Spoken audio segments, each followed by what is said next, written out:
मंगलमय मंगल करण वीतराग विज्ञान नमुता ही जाते भय अरहंतादि महान करि मंगल करि हो महा ग्रंथ करन के काज जाते मिले समाज सब पावे निज पद राज पावे निज पद राज इस भव के सब दुख निके कारण मिथ्या भाव तिनकी सत्ता नाश करी प्रगटे मोक्ष उपाव प्रगटे मोक्ष उपाव। मोक्ष मार्ग प्रकाशक नामक ये ग्रंथ है। आचार्य कल्प पंडित प्रवर टोडरमल जी साहब की अनुपम रचना।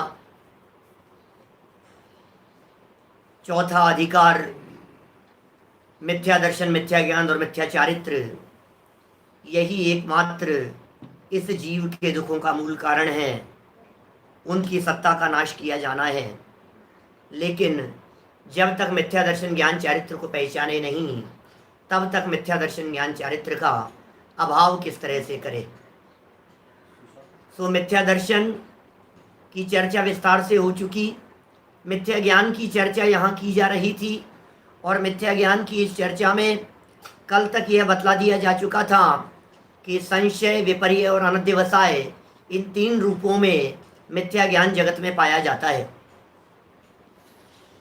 संशय, विपर्य और अनध्यवसाय भी प्रयोजनभूत तत्वों के संदर्भ में हो तो वो मिथ्या ज्ञान है, और अप्रयोजनभूत तत्वों के संदर्भ में हो तो उससे मिथ्या ज्ञान, सम्यक ज्ञान का कोई संबंध नहीं है। एक बात कही थी कि जहाँ अकेले जानने का ही प्रयोजन हो वहाँ तो सच्चा जाना है या झूठा जाना है उस आधार पर कथन होगा। लेकिन जहाँ मोक्ष मार्ग का प्रयोजन हो, जहाँ सुख प्राप्ति का प्रयोजन हो, वहाँ फिर मिथ्या दर्शन और के साथ में या तत्वार्थों के साथ में या प्रयोजनभूत तत्वार्थों के साथ में ज्ञान को ही सम्यक ज्ञान कहेंगे और उसको नहीं जानने को मिथ्या ज्ञान कहेंगे। तीन प्रकार की विपरीतताओं की चर्चा कल बहुत मार्मिक ढंग से यहाँ आपके बीच में की गई। कारण विपर्य, स्वरूप विपर्य और भेदाभेद विपर्य, ये तीन प्रकार की विपरीतता जगत में इस जीव के देखी जाती है।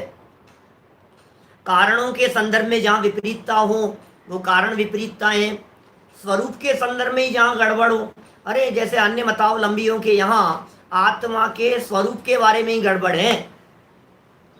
तत्व की चर्चा तो सब करते हैं लेकिन तत्वों के मूल स्वरूप में ही गड़बड़ है। प्रमाण की चर्चा भी करते हैं लेकिन प्रमाण के स्वरूप में ही गड़बड़ है। तो जहाँ स्वरूप में ही गड़बड़ हो, जहाँ मूल में ही भूल बैठी हुई हो, उसका नाम है स्वरूप विपर्यास, स्वरूप विपर्य। जहाँ कारण को अन्यथा जाने वो कारण विपर्य, जहाँ स्वरूप को अन्यथा जाने वो स्वरूप विपर्य है। और जहाँ भेदा भेद के संदर्भ में गड़बड़ी हो, भेद तो था आश्रम का और समझ लिया संवर का, ये भेदा भेद विपर्य के अंतर्गत चला जाएगा। देखिए आप, कारण तो मतलब भेद तो है आश्रम का, पुण्य, पुण्य जो है ये आश्रम का भेद है, शुभ जो है ये आश्रम का भेद है। लेकिन आश्रम का भेद होते हुए भी इस शुभ से संवर समझ लिया तो ये भेदा भेद के संबंध में विपरीतता है। ख्याल में आ रही है बात? जो आश्रम का भेद था उसे संवर का भेद समझ लिया, जिसे आश्रम के साथ में अभेद होना चाहिए था उसे संवर के साथ में अभेद कर दिया। ये मूल में भूल है और इस मूल में भूल का यहाँ निषेध किया गया है। ये सब चर्चाएं हो गई। मत वाला माता को माता, माता को पत्नी कहे और कदाचित सही भी कहे तो भी गलत है। माने वो जो सही कह रहा है वो सही नहीं कह रहा है, वो भी नासमझी में कह रहा है।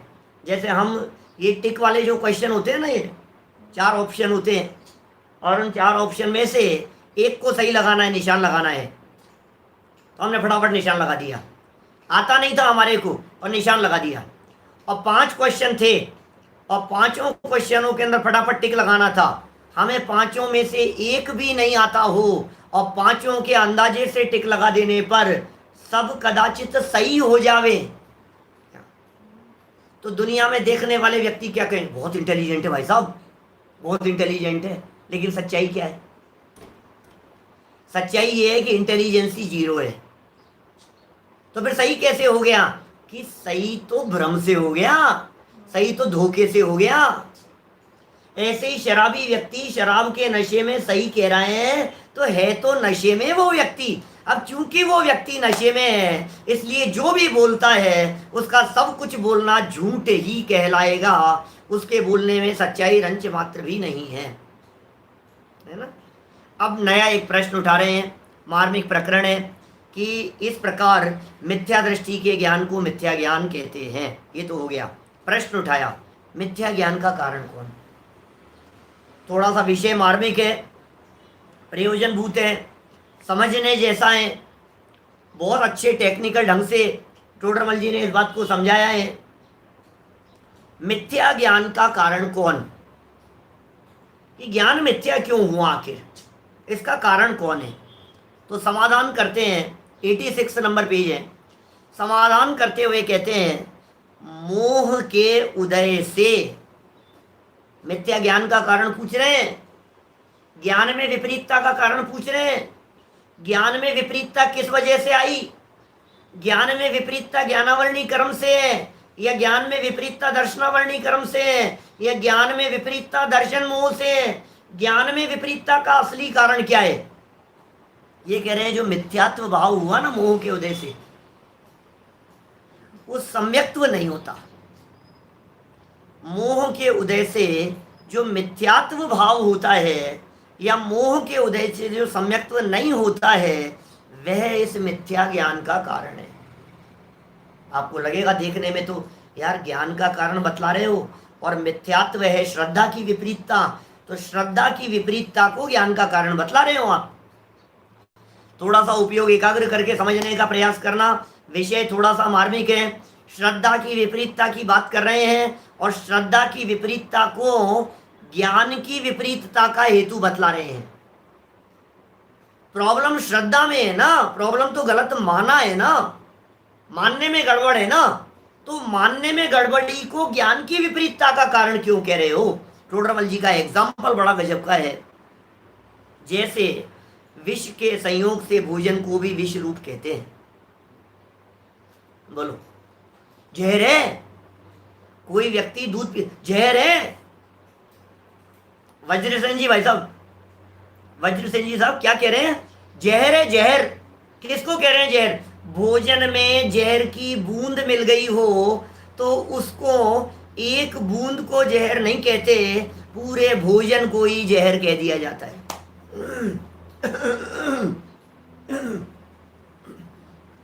समझ में आई क्या बात? कि साहब जहर तो एक बूंद थी, बाकी दूध को क्यों कह रहे हो आप जहर? कि नहीं नहीं, जहर के संयोग से पूरे दूध को जिस तरह से जहरीला कह दिया जाता है, जहर के संयोग से, जहर तो एक पुड़िया मात्र थी, एक पुड़िया में जहर था और उसे एक कढ़ाई सब्जी में मिला दिया। इतनी लंबी चौड़ी कढ़ाई थी और बहुत सब्जी थी और उसमें एक पुड़िया जहर की मिला दी, तो बताओ क्या कहते हैं? जहरीला कहेंगे? जहर है, जहर। सब्जी को जहर कह रहे हैं। अब कोई व्यक्ति ये कहे यार ये तो गलत बात है भाई साहब, लौकी को लौकी कहो, जहर को जहर कहो, लौकी को जहर क्यों कह रहे हो? दूध को दूध कहो, दूध को जहर क्यों कह रहे हो? बोले कहा जाएगा भाई साहब, क्योंकि संयोग उसका है। कह रहे हैं वैसे ही मिथ्यात्व के संबंध से ज्ञान है तो मिथ्या ज्ञान नाम पाता है। गजब की बात है भाई साहब। संपर्क किसका है? मिथ्यात्व के साथ में। मिथ्या दर्शन का संपर्क है, इसलिए ज्ञान भी मिथ्या है। अरे चोर के साथी को भी चोर कहा जाता है, डाकुओं के साथी, साथ में उठने बैठने वाले को भी डाकू कहा जाता है। अपराधियों के साथ में उठने बैठने वाला भी अपराधी कहलाता है। आपको मालूम है, ये जो साजिश जितनी दिखाई देती है दुनिया में, साजिश की, अपराध किया, गलतियां की, तो ये जो साजिश और अपराध और गलतियां जो कुछ भी हुई है, उसमें जिसने सलाह दी थी, जिसने साथ दिया था, वो भी सजा का भागीदार होता है। मालूम है? हत्या की किसी एक व्यक्ति ने और योजना बनाने के अंदर कोई दूसरा व्यक्ति साथ में था, तो उसे भी सजा होगी कि नहीं होगी? तो ज्ञान का अपराध कितना, कल आएगी चर्चा। आगे जब अपन चर्चा करेंगे तो मार्मिक बिंदु दिया है। ज्ञान का अपराध क्या है इसमें? ये तो श्रद्धा का अपराध है। बोले श्रद्धा के अपराध के साथ साथ में ज्ञान ने उसका सपोर्ट किया, ये ज्ञान का अपराध है। ज्ञान भी अपने आप में भूल कर रहा है, ज्ञान की भी गलती है। तो यहां कह दिया मिथ्या ज्ञान का कारण कौन? तो जवाब दिया, मोह के उदय से होने वाला मिथ्यात्व भाव ही मिथ्या ज्ञान का कारण है। फिर प्रश्न उठाया, यार ज्ञान का कारण तो ज्ञानावरणी को कहो भाई। मिथ्या दर्शन से श्रद्धा विपरीत होती है। ज्ञानावरणी कर्म का इफेक्ट ज्ञान पर आता है, दर्शनावरणी कर्म का इफेक्ट दर्शन पर आता है। समझ में आ रही बात? चारित्र मोहनी कर्म का इफेक्ट चारित्र पर आता है। तो जो कर्म जिस गुण से रिलेटेड हो उसकी चर्चा करो ना। ज्ञान की चर्चा कर रहे हैं तो ज्ञानावरणी की बात करो। सीधी सी बात है, बिल्कुल प्रैक्टिकल बात है। इसमें क्या है, बच्चे को समझ में आए ऐसी चर्चा है। देखना प्रश्न क्या उठाया। यहां कोई कहे कि ज्ञानावरण को निमित्त क्यों नहीं कहते। प्रश्न कितना वाजिब है शिष्य का। ज्ञान की विपरीतता में ज्ञानावरणी को कारण कहो। गजब का जवाब दिया है, सूक्ष्मता लिए हुए जवाब है। बारीकी में जाकर के बात करते हैं। ज्ञानावरणी कर्म क्या होता है? अरे कर्म सिद्धांत के विशेषज्ञ थे टोडरमल जी। कर्म सिद्धांत को गहराई से जानते थे क्या होता है, क्योंकि गोमट सार कर्म कांड जैसे ग्रंथों की टीका टोडरमल जी ने लिखी है। और टीका का मतलब जानते हैं? टीका का मतलब होता है उस विषय वस्तु को विस्तार से समझाना। माने गोमट सार कर्म कांड को यदि समझना हो तो टोडरमल जी के चरणों की शरण में जाओ, तो आप गोमट सार कर्म कांड समझ पाओगे। क्या होता है गोमट सार कर्म कांड, वो समझा रहे हैं। वो समझिए, देखो क्या कह रहे हैं। समाधान तर्क है भाई साहब, बड़ा गजब का तर्क है। मैं तो पढ़ा ना इसको, क्या तो पढ़ते ही चेहरा ऐसे खिल गया कि यार क्या गजब बात कही है टोडरमल जी साहब ने। देखो जरा, ज्ञानावरण के उदय से तो ज्ञान के अभाव रूप अज्ञान भाव होता है। आप जानते हैं ज्ञानावरणी कर्म का उदय होता है। डॉक्टर साहब चांदीवाल साहब क्या कह रहे हैं? ज्ञानावरणी कर्म का उदय होता है तो उसके उदय से तो अज्ञान होता है। माने ज्ञानावरणी कर्म के उदय में ज्ञान नहीं हो पाता। ज्ञान आवरण, नाम क्या है? ज्ञान और आवरण। आवरण माने ढका हुआ। तो ज्ञान जो था, ये ज्ञान ढका हुआ होना माने ज्ञान प्रकट नहीं होना, माने ज्ञान नहीं होना, माने अज्ञान भाव, ये ज्ञानावरणी कर्म के उदय से होता है। इसे कहते हैं औदैहिक अज्ञान। ये जो औदैहिक अज्ञान है ना ज्ञानावरणी कर्म के उदय से, ये 12वें गुणस्थान तक होता है। मालूम है आपको? 12वें गुणस्थान तक ज्ञानावरणी कर्म का उदय है। छद्मस्त दशाएं, ज्ञानावरणी कर्म का जो उदय है ये 12वें गुणस्थान तक है। औदैहिक भाव का सद्भाव तो 14वें गुणस्थान तक है। बात समझना थोड़ा सा भी, जो लोग कर्म सिद्धांत थोड़ा बहुत जानते होंगे। औदैहिक भाव का सद्भाव, 5 भाव है ना, औपशमिक, क्षायिक, क्षायोपशमिक, औदैहिक, पारिणामिक। तो जो औदैहिक भाव है, इस औदैहिक भाव का सद्भाव 14वें गुणस्थान तक है। लेकिन ज्ञानावरणी कर्म का उदय 12वें गुणस्थान तक है। लक्ष्मीचंद जी साहब, 12वें गुणस्थान तक ज्ञानावरणी कर्म का उदय है। तो जहां तक ज्ञानावरणी का उदय है, ज्ञानावरणी कर्म का उदय जहां तक होगा उल्लास भाई, वहां तक ज्ञान नहीं होगा। ज्ञानावरणी कर्म का उदय, अब ज्ञान नहीं है। अब ज्ञान नहीं है माने अज्ञानता है, ये ज्ञानावरणी कर्म के उदय का काम है। आगे चलो, तथा उसके क्षयोपशम से, माने ज्ञानावरणी कर्म के क्षयोपशम से किंचित ज्ञान रूप मति आदि ज्ञान होते हैं। मति आदि माने ज्ञानावरणी कर्म के क्षयोपशम से मति ज्ञान होता है, ज्ञानावरणी कर्म के क्षयोपशम से श्रुत ज्ञान होता है, अवधि ज्ञान होता है, माने पर्याय ज्ञान होता है। ज्ञानावरणी कर्म के क्षयोपशम से मति आदि 4 ज्ञान होते हैं और ज्ञानावरणी कर्म के क्षय से केवल ज्ञान होता है। तो 2 बातें हो गई, एक कहा ज्ञानावरणी का उदय और दूसरा कहा ज्ञानावरणी का क्षयोपशम। तो ज्ञानावरणी कर्म के उदय से तो हुआ अज्ञान भाव, ज्ञान नहीं हुआ, और ज्ञानावरणी कर्म के क्षयोपशम से हुआ किंचित ज्ञान, मति ज्ञान आदि होते हैं। अब ये 2 ही स्थितियां होती है सब ज्ञानावरणी कर्म के निमित्त से। प्रश्न उठाया था मिथ्या ज्ञान में ज्ञानावरणी को निमित्त क्यों नहीं कहा। समझना भाई, सारे विषय समझने के लिए है, हंसी मजाक के विषय नहीं है, वस्तु स्वरूप को समझने के विषय हैं। हंसी मजाक करनी हो तो बहुत सारी कहानियां चुटकुले इधर उधर के सुना करके टाइम पास कर सकता हूं, लेकिन विषय को गंभीरता से समझने की चेष्टा करो। हमारे जो मिथ्या ज्ञान है, जगत में किसी जीव के जो मिथ्या ज्ञान है, वो मिथ्या ज्ञान में ज्ञानावरणी कर्म को निमित्त क्यों नहीं कहा। बोले ज्ञानावरणी कर्म के निमित्त से 2 प्रकार की पोजीशन होती है। क्या ज्ञानावरणी कर्म के निमित्त से जितेंद्र जी 2 बातें होती है, एक तो ज्ञानावरणी कर्म के उदय का निमित्त और दूसरा ज्ञानावरणी कर्म के क्षयोपशम का निमित्त।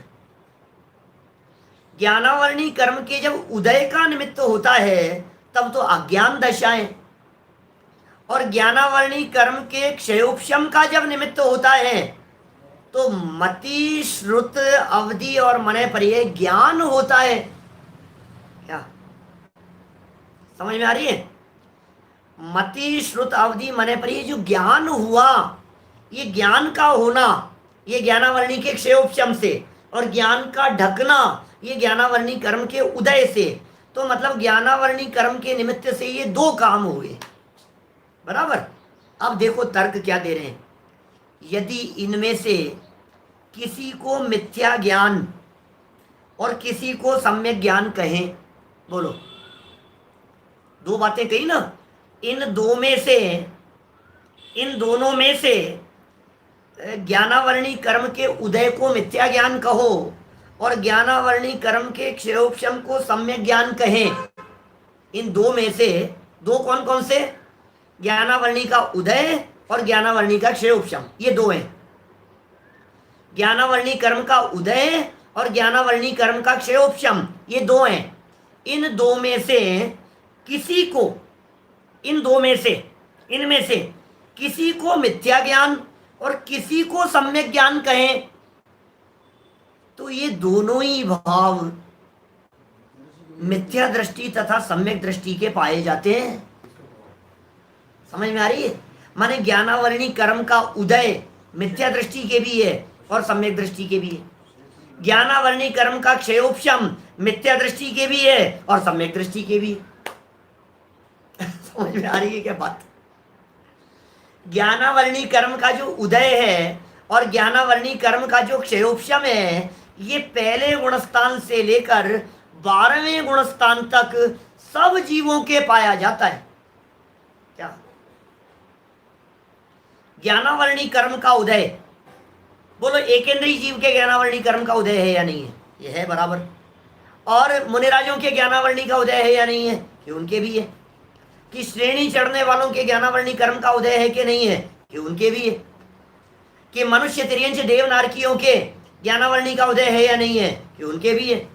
तो ज्ञानावरणी कर्म का उदय सबके हो गया। अब क्षयोपशम की बात करो कि ज्ञानावरणी कर्म का क्षयोपशम किस किस के होता है। तो का ज्ञानावरणी कर्म का क्षयोपशम एकेंद्रीय के है या नहीं है? ये है, बिल्कुल है। तो ज्ञानावरणी कर्म का क्षयोपशम सम्यक दृष्टि के है या नहीं? कि उसके भी क्षयोपशम है। कि ज्ञानावरणी का क्षयोपशम मुनिराज के? कि उसके भी है। तो ज्ञानावरणी कर्म का क्षयोपशम 12वें गुणस्थानवर्ती के? कि उनके भी है। कि देवनार की मनुष्यों के बोले सबके ज्ञानावरणी कर्म का क्षयोपशम है। अब सुनो गजब, दोनों बातें, ज्ञानावरणी कर्म का उदय भी और ज्ञानावरणी कर्म का क्षयोपशम भी, एक इंद्रिय से लेकर 12वें गुणस्थान तक सबके पाया जाता है। अब बताओ किसको मिथ्या ज्ञान कहें और किसको सम्यक ज्ञान कहें? पॉइंट समझ में आ रहा है क्या गजब की बात कह दी है? ये टोडरमल जी की सूक्ष्म दृष्टि है भाई साहब, जिनागम में कहीं नहीं मिलेगा। चिंतन की गहराई में उतर करके बात कर रहे हैं टोडरमल जी, इसलिए ऐसा तर्क दिया है। बोलो।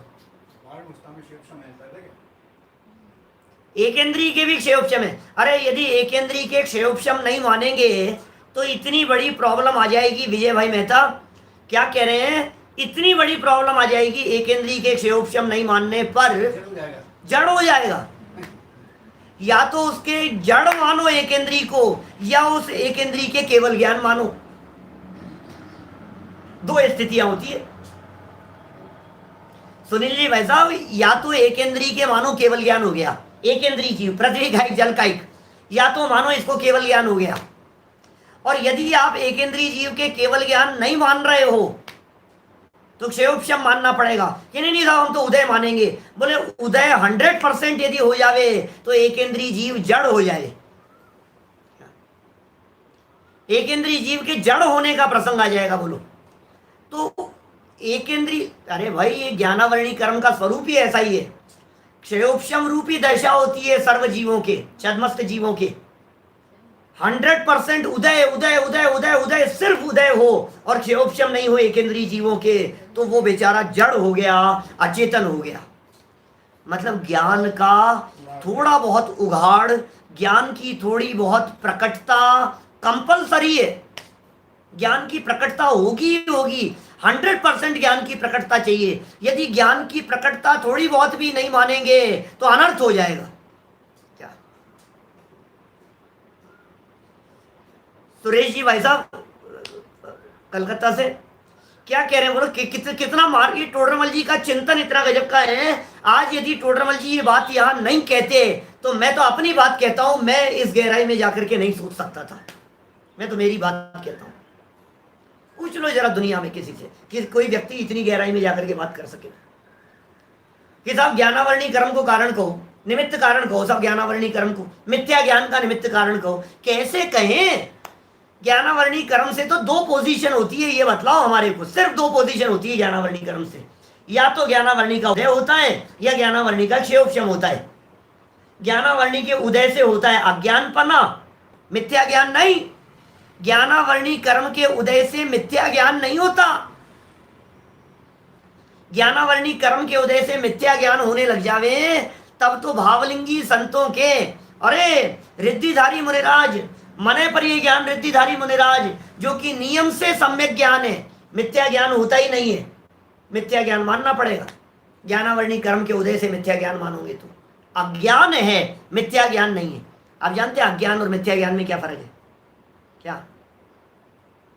अज्ञान माने तो ज्ञान की हीनता है।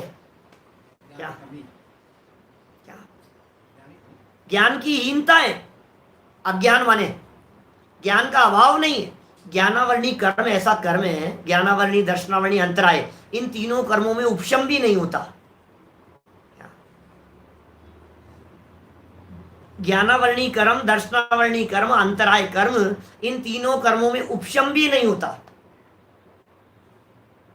या तो होता है उदय, या होता है क्षयोपशम, और या होता है क्षय। उपशम नहीं होता इनमें कि साहब ज्ञानावरणी कर्म के उपशम, अरे उपशम, उपशम माने होता है दबना, दबते नहीं है ये कर्म, क्षयोपशम रहेगा। और क्षयोपशम की जो परिभाषा है ये टोडरमल जी साहब ने आगे चल करके जब 7वें अध्याय में जब समझाई है तो मैं उस विषय को वहीं पर लूंगा, उसके पहले नहीं लेना चाहता हूं। पेज नंबर 261 पर आएगी चर्चा, 5 लब्धियों की चर्चा में। जिन लोगों को क्षयोपशम के बारे में विशेष जानना हो, 5 लब्धियों के ऊपर मेरे प्रवचन है प्लेलिस्ट पर, वहां से जान लेना। 5 लब्धियों पर प्रवचन में, पहले दूसरे प्रवचन में क्षयोपशम की परिभाषा को, सर्वघाती स्पर्धकों का उदयाभावी क्षय, भविष्य में उदय में आने योग्य उन्हीं का सदवस्था रूप उपशम देशघाती कर्म प्रकृतियों के उदय रूप अवस्था का नाम क्षयोपशम होता है। इस परिभाषा को समझने के लिए आपको 261 नंबर पेज तक इंतजार करना पड़ेगा। जब टोडरमल जी ने यहां नहीं समझाया तो मैं क्यों समझाऊं? क्या देखिए, पॉइंट समझ में आ गया क्या? वापस पढ़ता हूं, देखो वापस। मैं तो इतना प्रसन्न हुआ मैंने जब इन लाइनों को पढ़ा। यद्यपि पहले भी 10-25 बार पढ़ चुके हैं, लेकिन आज जब दोबारा पढ़ा इन लाइनों को तो एकदम चित्त ऐसा प्रफुल्लित हो गया। याद थोड़ी ना रहती है इतनी बातें सब।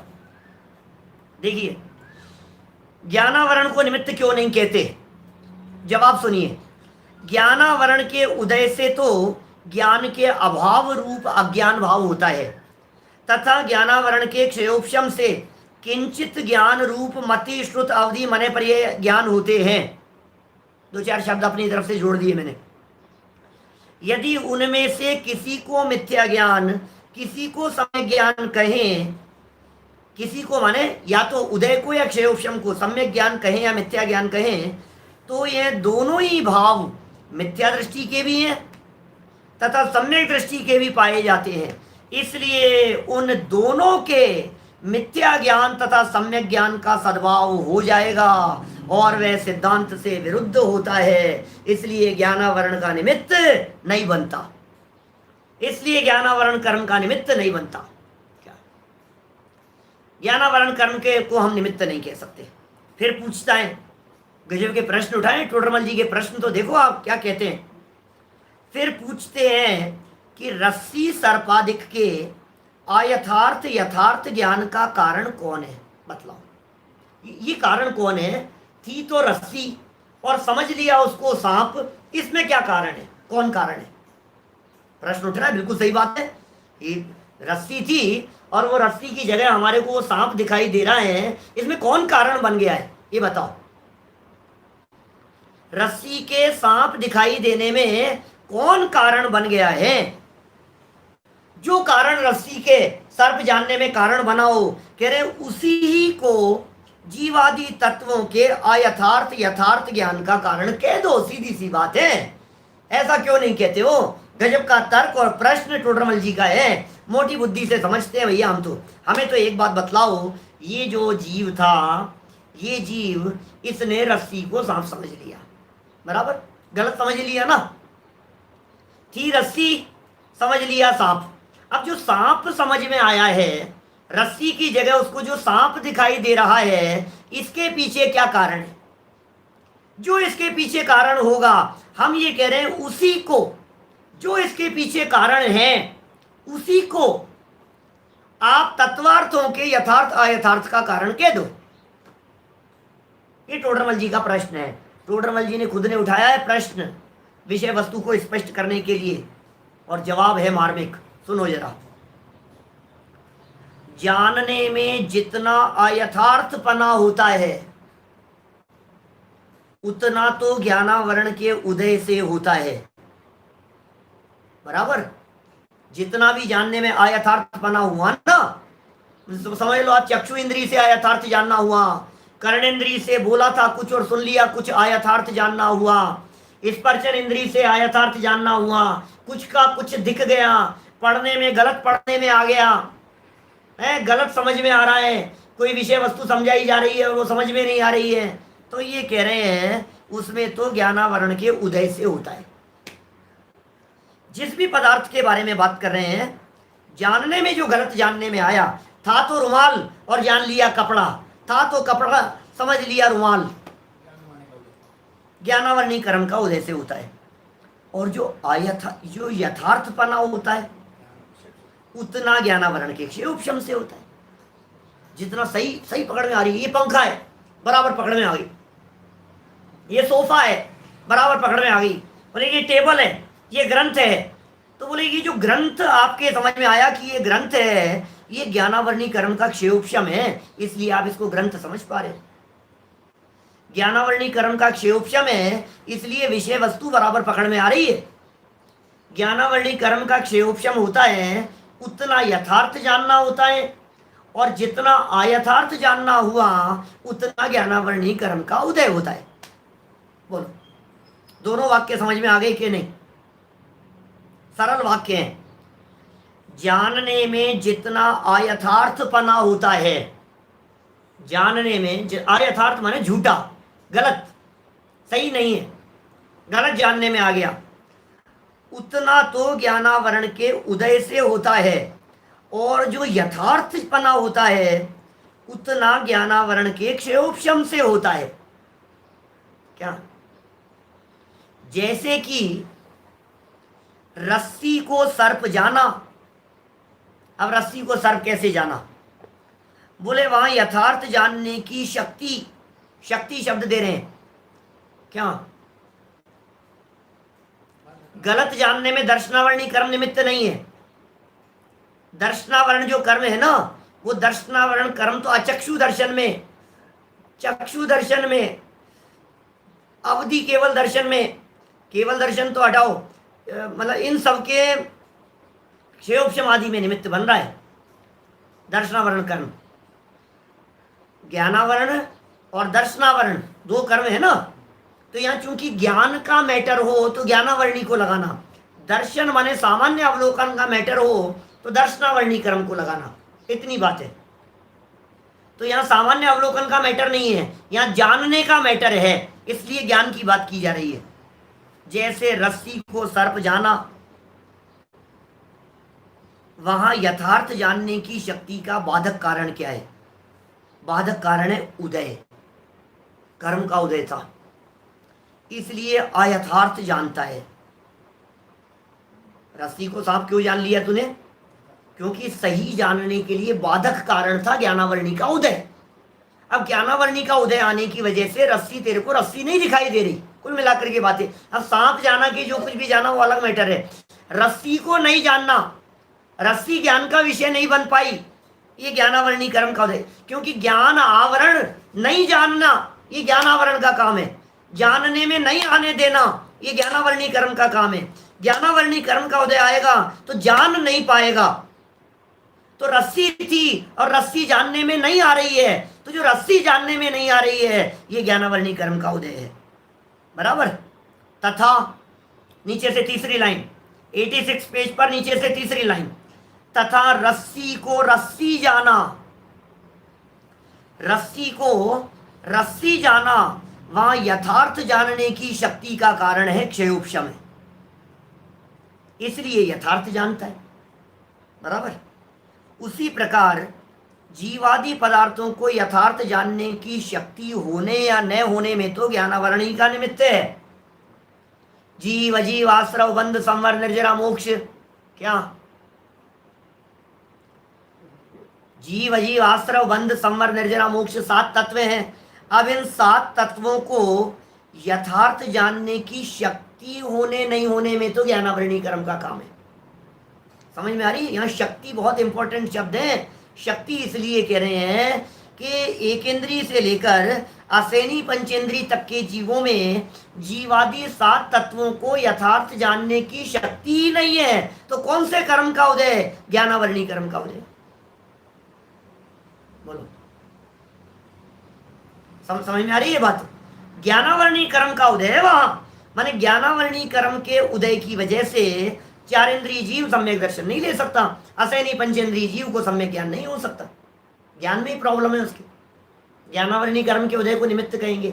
यथार्थ अयथार्थ नहीं जानना हो सकता है, उसके जानने की शक्ति का अभाव है। परंतु जैसे किसी पुरुष को, उदाहरण है टोडरमल जी का, बहुत मार्मिक है, उपयोग को एकाग्र करके समझना, समझ में आएगी बात। कुछ कंसेप्ट गहराई से समझाना चाह रहे हैं टोडरमल जी। परंतु जैसे किसी पुरुष को क्षयोपशम से दुख के तथा सुख के कारणभूत पदार्थों को यथार्थ जानने की शक्ति हो, ये दुख का कारण है पदार्थ। अब यद्यपि परद्रव्य दुख का कारण नहीं होता है, लेकिन ये तो ज्ञान की तरफ से बात कर रहे हैं। अभी ज्ञान जानने से हमें पता लगा इसके कारण से है। ज्ञान होता है ना इस तरह का, अरे यार गर्मी लग रही है क्या, तो ज्ञान के माध्यम से क्या हुआ, दुख के और सुख के कारणभूत पदार्थों को जानने की शक्ति हुई। जाना ज्ञान का क्षयोपशम है, ये जानने की शक्ति हो। वहां जिसको असाता का उदय आएगा ना, अब सुनना, बहुत बारीक बात कह रहे हैं, असाता वेदनी का उदय हो, वहां दुख के कारणभूत जो हो उन्हीं का वेदन करता है। वेदन माने जानना, वेदन माने फील करना, समझ लो आप। अब ज्ञानावरणी कर्म के उदय के साथ में असाता जुड़ी हुई है, तो ज्ञान उन्हीं बातों को जान पाएगा जिनसे दुख उत्पन्न हो। बात समझना क्या कह रहे हैं। ज्ञान भाई, दो कर्मों के उदय साथ साथ में चल रहे हैं ना, ज्ञानावरणी कर्म का भी उदय चल रहा है, उसी समय वेदनी कर्म का भी उदय चल रहा है। ज्ञानावरणी कर्म का उदय चल रहा है, उससे जानने की शक्ति हुई और जान पा रहा है। सुख के कारण दुख के कारण क्या क्या है, इन दोनों बातों को जान रहा है। इससे सुख होता है और इससे दुख हो रहा है, इन दोनों बातों को जान सकता है, ये जानने की शक्ति तो है। लेकिन क्या, लेकिन क्या हुआ, जानने की जो शक्ति है, इस शक्ति का अर्थ क्या, इससे हुआ क्या? बोले साथ में चल रहा था असाता का उदय, असाता का उदय साथ में चल रहा था। तो देखना 87 की दूसरी लाइन, असाता का उदय साथ में चल रहा था, तो वह दुख के कारणभूत जो हो उन्हीं का वेदन करता है, सुख के कारणभूत पदार्थों का वेदन नहीं करता। शक्ति तो दोनों जानने की है, शक्ति दोनों जानने की है, उसके बावजूद भी दुख के कारण को जानता है, सुख के कारण को नहीं। जैसे ऐसा समझो, ऐसा समझो आप, छोटा बच्चा है, समझना, समझने की चेष्टा करना, थोड़ा सा उपयोग, आज विषय जो है ना थोड़ा सा सूक्ष्म हो गया, लेकिन स्वाध्यायी लोगों को बहुत मजा आया होगा। थोड़ा सा हल्का भी कर सकते थे, लेकिन सुनो एक बार, बेगहराई से समझो। क्या कह रहे हैं, एक बच्चा है, बराबर, अब उसमें जानने देखने की शक्ति है, सामने खिलौने हैं। एक खिलौना है, वो खिलौना डरावना दिखता है, उससे डर लगता है, उसको भी जान रहा है। और दूसरा खिलौना है जिसे देख करके मजा आता है, आनंद आता है। अब ज्ञानावरणी कर्म का क्षयोपशम तो ऐसा है कि इसको भी जाने और इसको भी जाने, क्षयोपशम से शक्ति तो ऐसी है। लेकिन चूंकि असाता कर्म का उदय साथ में है, इसलिए ये उसे जो सुख के कारण है उनको जानता ही नहीं है, दुख के कारणों को ही जान जान करके दुखी होता रहता है। थी ना साथ में, पढ़ो वाक्य पढ़ो, देखो आगे क्या कह रहे हैं, देखो। जिनको नहीं समझ में आया वो 2 बार सुनना, 3 बार सुनना। सब लोगों को बहुत बढ़िया, उल्लास भाई बढ़िया चर्चा है ना, है? मैंने हम लोग क्या करते हैं एक्चुअल में, सही कह रहा हूँ, यदि इसको रनिंग में पढ़ जाते ना तो पढ़ जाते, वो बात हाईलाइट नहीं होती, समझ में नहीं आती वो बात। देखिए तीसरी लाइन 87 पेज की, यदि सुख के कारणभूत पदार्थों का वेदन करे तो सुखी हो जाए। तो असाता का उदय होने से हो नहीं सकता। अब उदय असाता का चल रहा है तो सुख के कारणभूत पदार्थों को नहीं जानता। समझ में आ रही है बात? अच्छा, इसको दूसरे उदाहरण से समझो। भोजन में, भोजन की थाली में आपके 2-3 तरह की चीजें रखी हुई है। एक चीज ऐसी है जो खराब है, जिसका टेस्ट बिगड़ गया है, और दूसरी चीज ऐसी है जिसका टेस्ट बहुत अच्छा है। 2 तरह की चीजें हैं। अब आप में ऐसी शक्ति है कि आपकी थाली में दोनों प्रकार की चीजें रखी हुई है, आप इसे भी खा सकते हो और इसे भी खा सकते हो, तो शक्ति तो दोनों की है ना, दोनों खाने की शक्ति है। लेकिन यदि असाता कर्म का उदय, पाप कर्म का उदय साथ में होगा तो तुम वही खाओगे जिस चीज को खाने से तकलीफ होगी। जो सुख देने वाली चीजें हैं, तुम्हारा उपयोग उधर नहीं जाता है, तुम्हारा प्रयत्न उधर नहीं होता है, और तुम उस चीज को जोड़े या बेकार है, ये खाना चाहिए। अब ऐसी स्थिति है, क्या करो, असाता साथ में। देखिए, इसलिए चौथी लाइन देखना, इसलिए यहां दुख के कारणभूत और सुख के कारणभूत पदार्थों के वेदन में ज्ञानावरण का निमित्त नहीं है, असाता साता का उदय ही कारणभूत है। बोलो, पदार्थों के जानने की शक्ति तो दोनों की है, एक दुख का कारण और सुख का कारण दोनों को जान रहा है, तो फिर निमित्त ज्ञानावरणी को कहो ना कि नहीं, निमित्त वेदनी को कहेंगे, साता असाता निमित्त कही जाती है। उसी प्रकार माने ये सैद्धांतिक चर्चा को भी टोडरमल जी ने उदाहरण बना दिया ज्ञानावरणी के साथ में वेदनी को उदाहरण स्वरूप प्रस्तुत किया गया। अब इसको सिद्धांत में घटित कर रहे हैं, ज्ञानावरणी के साथ में मिथ्यात्व को अब सिद्धांत घटित कर रहे हैं। उसी प्रकार जीव में प्रयोजनभूत जीवादिक तत्व, जीव में प्रयोजनभूत जीवादिक तत्व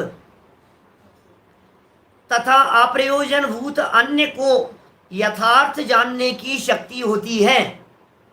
जीव में शक्ति है, तू प्रयोजनभूत भी जान। देखो भाई, बुद्धि तो इतनी है कि तू चाहे तो अभी सम्यक दर्शन ले ले, इतना क्षयोपशम है हमारे पास में। ज्ञान तो इतना है, क्षयोपशम इतना है कि शरीर और आत्मा इन दोनों को भिन्न भिन्न जान लेवे, इतना क्षयोपशम है। शक्ति तो इतनी है। वहां जिसके मिथ्यात्व का उदय होता है, शक्ति तो ज्ञानावरणी के बराबर बनी हुई थी, लेकिन अब जिसके मिथ्यात्व का उदय होता है वह तो क्या करो, क्या करें। मिथ्यात्व कर्म का उदय था, अप्रयोजनभूत अप्रयोजनभूत अप्रयोजनभूत बातों को जानने में लगा रहता है। यदि अप्रयोजनभूत को जाने, सॉरी शब्द यहां गलत कैसे छप गया है, मेरी पुस्तक में तो सही था, दूसरे में आईपैड में तो प्रयोजनभूत आएगा यहां। यदि प्रयोजनभूत को जाने तो सम्यक दर्शन हो जाए। हटा देना इसमें से, यदि आपकी पुस्तक में हो तो, माने कुछ पुस्तकों में अप्रयोजन है और कुछ में प्रयोजनभूत है।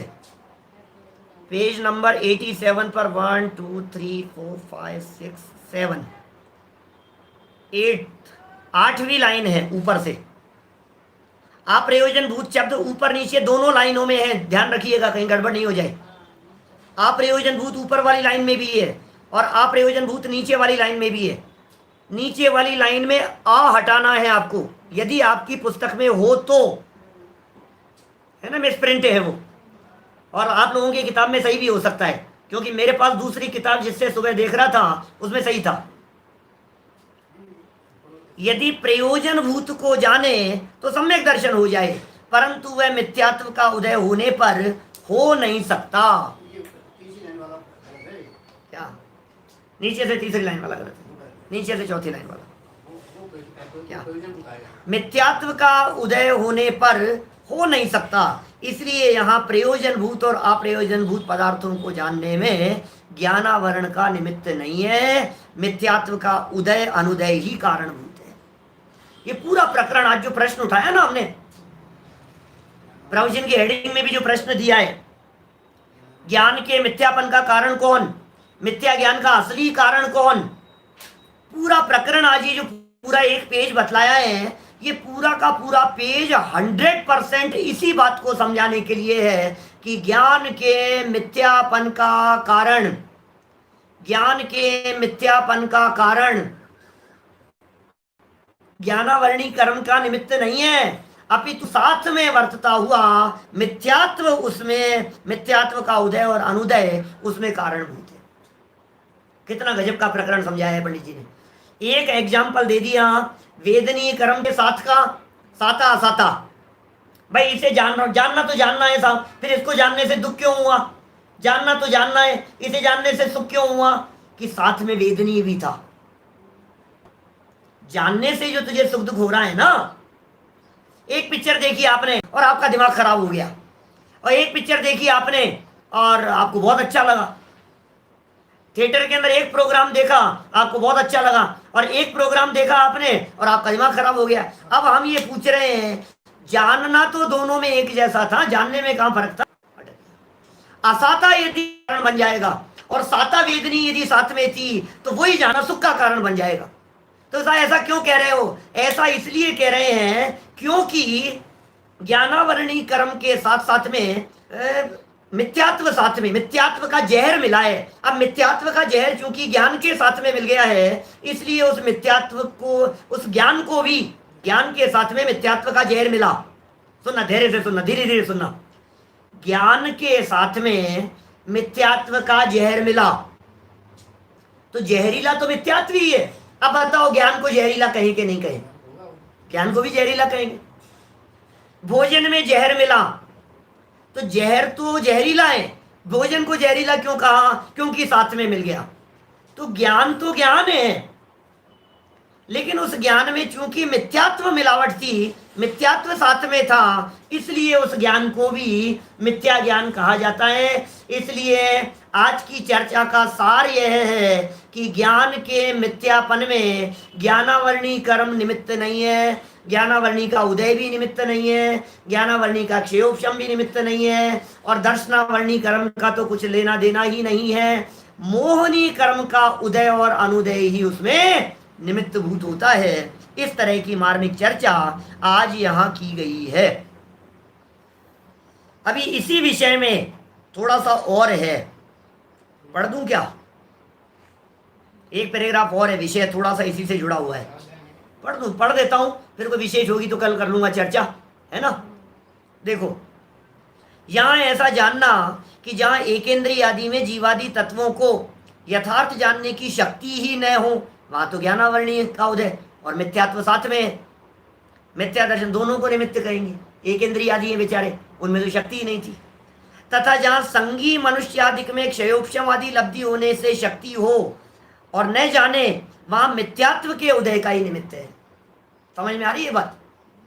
एक इंद्रिय आदि के तो ज्ञानावरणी और मिथ्यात्व दोनों का निमित्त कह दिया, और सहनी पंचेंद्री के ज्ञानावरणी का क्या रोल है? ज्ञानावरणी का, ज्ञानावरणी ने थोड़ी ना रोका है तुम्हारे को, ज्ञानावरणी से तो क्षयोपशम मिल गया तुम्हारे को, उसके निमित्त से तो अब करो उसका सदुपयोग क्षयोपशम से। बोले मिथ्यात्व साथ में है, उसी का निमित्त जानना। इसलिए मिथ्या ज्ञान का मुख्य कारण ज्ञानावरण को नहीं कहा, मोह के उदय से हुआ भाव ही कारण कहा है। इस तरह से ये अपनी ये मार्मिक चर्चा यहाँ पूरी हुई है। एक सूचना आप लोगों को देनी है 10 लक्षण पर्व के संदर्भ में।